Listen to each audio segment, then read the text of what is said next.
নিয়ে চলতে পারে, সব কাজ নির্বিঘ্নে যেন করতে পারে, এই জন্য দায়িত্ব দিয়েছে সরকারি নারে। কথা বলছে ওনার দায়িত্বের বাইরে চলে গেলে আপনি কিন্তু বিপদের সম্মুখীন হবেন। পুলিশ এখন নেই, এই জন্য আমরা এখনো আতঙ্কগ্রস্ত। এটা কাটেনি। কুষ্টিয়া থেকে পর্যন্ত 4:30টার সময় যে পৌঁছিয়েছে। পুলিশ যেহেতু এখন সেরকম অ্যাক্টিভ না, এই জন্য হাজারো ভয় মনের ভেতরে, না জানে আবার কি গাড়ি থামায়। আপনারা যে দায়িত্বে আছে ওই দায়িত্বের ভেতরে আপনাকে থাকা লাগবে, শান্তি স্বস্তি নিরাপত্তা নিয়ে থাকতে পারবেন। আল্লাহ পাক বলেন আমার রহমতের বাইরে চলে গেলে তুই 1 সেকেন্ড টিকে থাকতে পারবি না।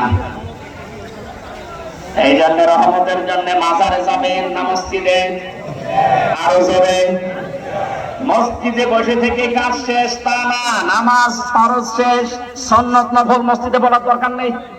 এই মাসলাটা মনে রাখেন, সুন্নত নফলের জন্য বাড়ি বা যেখানে বসবাস করেন ওই জায়গা, কিন্তু ফরজ নামাজের জন্য পুরুষের জায়গা মসজিদ। নামাজ শেষ হওয়ার পরও বসে বসে আপনি গল্প করছেন, ফ্যান চালিয়ে দিয়েছেন,